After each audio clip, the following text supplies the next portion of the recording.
Os pronomes, então, eles exercem duas funções básicas. A primeira delas seria o pronome adjetivo, que acompanha o substantivo. Veja que quando a gente fala pronome adjetivo, a gente trabalha ainda no campo da classificação. Nós estamos, na verdade, dizendo que é um pronome que exerce a mesma função de um adjetivo, que é acompanhar o substantivo.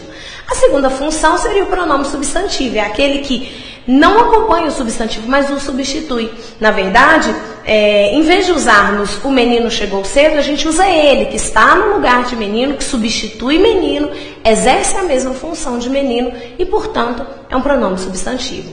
Nós já sabemos, se a gente for costurar as informações passadas, nós já sabemos que a função do adjetivo, uma delas é de estar junto do nome, é adjunta de nominal, e que a função do substantivo é de ser núcleo. Então, o pronome substantivo também seria núcleo.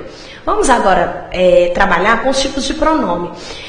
Além dessa classificação pronomes, os pronomes eles são subdivididos em tipos, de acordo com as características de cada um. Nós temos o pronome pessoal, nós temos o pronome de tratamento, temos o pronome possessivo, demonstrativo, indefinido, interrogativo e relativo. Se vocês me perguntassem qual que era o pronome que eu tenho que estudar para a prova, na verdade, é muito difícil da gente separar e falar isso com certeza vai cair, isso com certeza não vai cair.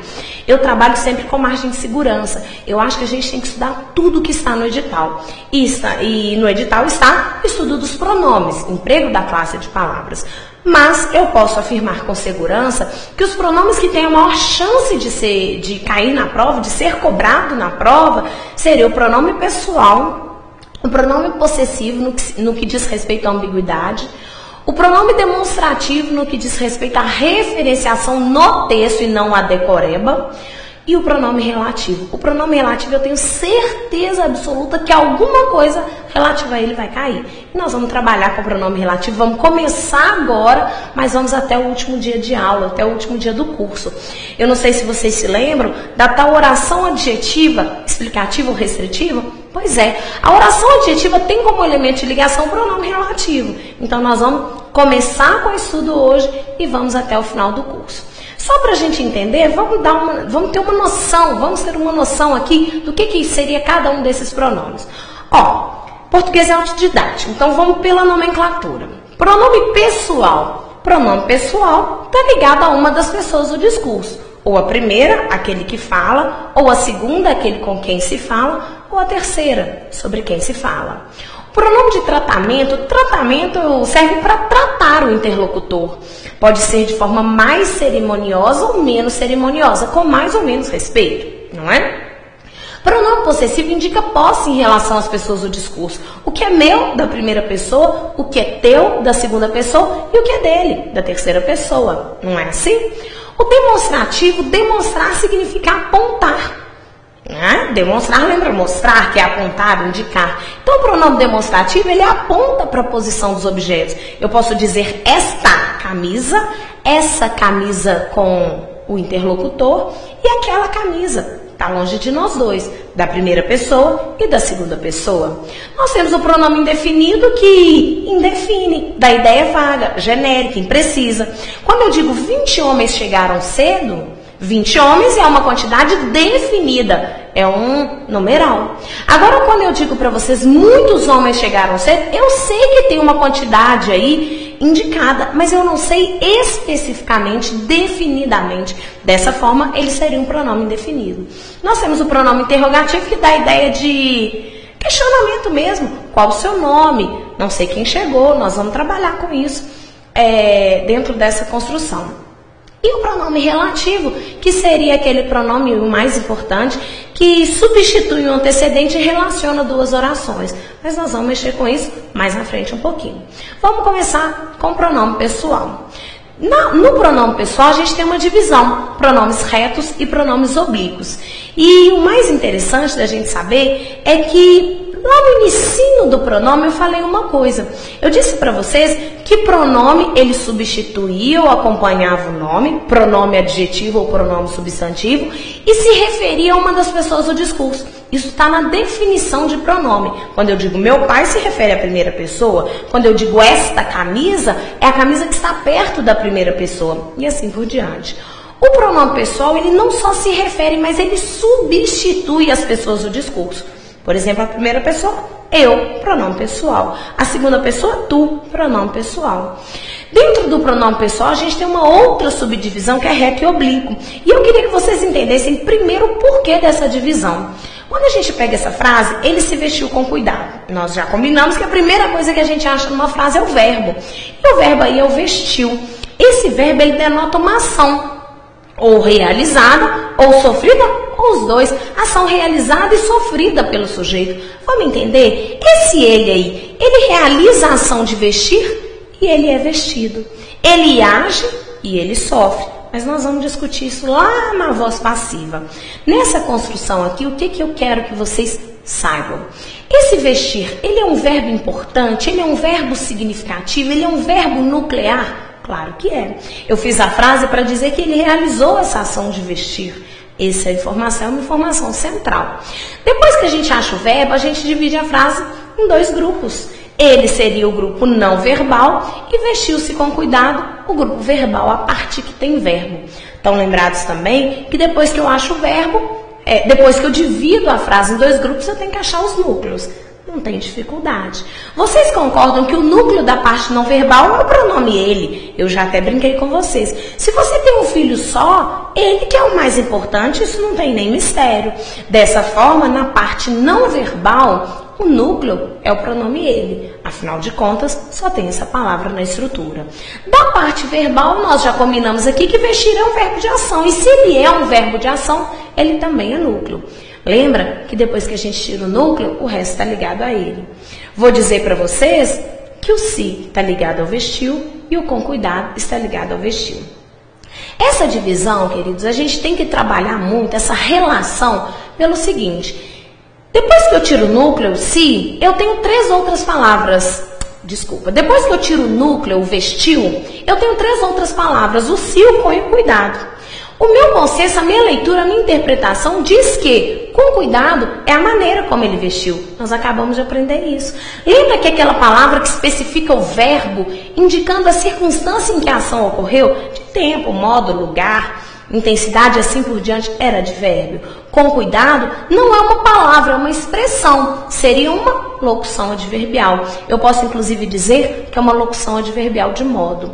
Eu vou dizer para você que o verbo vestir, quem veste, veste alguém. Esse se aí completa o sentido do verbo. Eu sei que isso é noção de sintaxe, mas a gente precisa disso para saber empregar os pronomes. Vamos trabalhar aqui com a seguinte ideia. Ele vestiu. Ora, esse verbo vestir, ele precisa de um complemento para restringir sua significação. Toda vez que um verbo tiver um sentido amplo, por exemplo, ele comprou. Você pode comprar uma casa, um óculos, um relógio, um caderno. Esse verbo ele tem uma acepção ampla. Ele vai precisar de um elemento para restringir essa acepção, esse significado. É aquilo que você aprendeu na 7ª série, assim, ó. Quem compra, compra alguma coisa. Como assim? Ele comprou. Podia ter sido um carro, um óculos, um apartamento, um relógio. O que ele comprou? Um relógio. Agora, quando eu falo o Joãozinho morreu, a semântica do verbo morrer está aí completa. Ele morreu e pronto. Já informou o que deveria ser informado. É claro que isso é discutível, nós vamos discutir isso melhor lá na regência. Mas até então, responde aqui para mim. Ele vestiu. Vestiu quem? Ele mesmo, a si próprio. Ele mesmo na língua coloquial, mas a ideia é essa. Ele vestiu e foi vestido. Nessa construção, se a gente fosse pensar direitinho, esse ele aí da parte não verbal é um pronome. Pronome de terceira pessoa. Eu primeira, tu segunda, ele terceira. Esse se na parte verbal, na parte que tem o verbo, também é um pronome. Mi primeira, te é segunda e se terceira. Dessa forma, tanto ele quanto si são pronomes. Pronomes pessoais, porque indicam a terceira pessoa do discurso. Esses pronomes, eles exercem a mesma função na frase? Esse ele, na primeira estrutura, ele é sujeito. Esse si, na segunda estrutura, é complemento. É por isso que tem a divisão dos pronomes pessoais em pronomes retos e em pronomes oblíquos. Sabe o que é? Eles exercendo funções diferentes, eles têm de ter classificações diferentes. Eu fico brincando que para cada função nós temos uma pessoa, para cada função nós temos um pronome. Dessa forma, esse ele seria pronome reto, esse si seria pronome oblíquo. E via de regra, no geral, os pronomes retos funcionam dentro de uma frase como sujeito. Os pronomes oblíquos funcionam numa frase como complementos verbais. Existem outras funções? Com certeza. Mas, o geral, a regra seria essa. Para funções diferentes, usamos pronomes diferentes. É por isso que nós temos os pronomes pessoais retos e os pronomes pessoais oblíquos. Daí eu coloquei um quadrinho para ajudar vocês, para vocês terem como consulta mesmo, porque esse quadrinho aí deveria saber de cor. Eu não gosto muito de falar de decorar, não precisa de decorar o quadrinho, só memorizar tá bom. Dentro dessa construção, nós temos os pronomes retos, que seriam eu, tu, ele, nós, vós, eles, e nós temos os pronomes oblíquos. Dentro dos pronomes oblíquos, a gente tem uma outra divisão, que seriam os oblíquos átonos e os oblíquos tônicos. Vamos ver lá? Lembra daquilo? Me, mim, comigo, te, ti, contigo, se, si, consigo, ou lembra dessa decoreba que a gente faz lá na 7ª série? Pois é. Não precisa de ficar decorando, mas tem que saber memorizar. Você tem que ter uma noção que os pronomes retos, eu, tu, ele, nós, vós, eles funcionam como sujeito. Os pronomes oblíquos, me, mim, comigo, te, ti, contigo, vão ser ou complementos ou adjuntos, e nós vamos estudar isso mais à frente. É importante vocês lembrarem que o eu é primeira pessoa do singular, o tu, segunda pessoa do singular, o ele, terceira pessoa do singular, nós, primeira do plural, vós, segunda do plural, eles e elas, terceira do plural. Também quero lembrar vocês de uma coisa. O pronome ele é reto, mas se ele vier preposicionado com ele, dele, por ele, aí a ele, a ela, ele deixa de ser pronome reto e passa a ser pronome oblíquo. Vocês vão entender isso melhor lá na frente. Mas eu vou dizer para vocês que o pronome reto ele funciona como sujeito. Nós vamos aprender em sequência que o sujeito é um elemento despreposicionado. Pois é. Se o ele, que é um pronome reto, for preposicionado, receber antes dele uma preposição, ele vai deixar de ser reto, porque ele não vai poder ser sujeito, e vai passar a ser oblíquo. Dessa forma, ele chegou de trem. Ele, pronome reto, sujeito. Quando eu falo dei o presente a ele, esse a ele já não é pronome reto mais, porque ele foi precedido de preposição, a preposição a. E se ele foi precedido de preposição, ele deixa de ser reto e passa a ser oblíquo. Queria também falar para vocês que eu coloquei aqui dividido, mas que a gente vai, na verdade, não vai precisar disso de uma forma muito objetiva. Dentro dos pronomes oblíquos, eu dividi os oblíquos em átonos e em tônicos. Os oblíquos átonos são aqueles que não são precedidos na frase de preposição. Ele me deu um presente, ele te deu um presente, ele a levou no shopping. Esses pronomes, eles não têm uma preposição antes dele dentro da frase. Já os pronomes oblíquos, eles são sempre preposicionados. Por exemplo, leve a bolsa para mim. Eu gosto muito de ti. Ele saiu fora de si. Esses pronomes si, mim, te, esses com e, esses tônicos, eles são sempre antecedidos de preposição. Alguém vai falar, ué, professora, mas o comigo? Ele saiu comigo. Comigo? Não. Na verdade, comigo, contigo, consigo, conosco, convosco, eles eram pronomes, anteriormente, eles eram os pronomes migo, tigo, sigo e assim por diante. De tanto ser usado com a preposição comigo, contigo, eles foram aglutinados, eles foram unidos e tornaram um pronome já preposicionado dentro dele. É muita informação para uma hora só, mas a gente vai esclarecendo aí aos poucos. Hoje, agora, nesse momento, o que eu preciso de saber, professora? Que eu tenho pronome reto e pronome oblíquo. E que o pronome reto funciona, no geral, como sujeito. E o pronome oblíquo como complemento. Dentro dessa construção, os pronomes oblíquos átonos não são preposicionados, os tônicos têm preposição.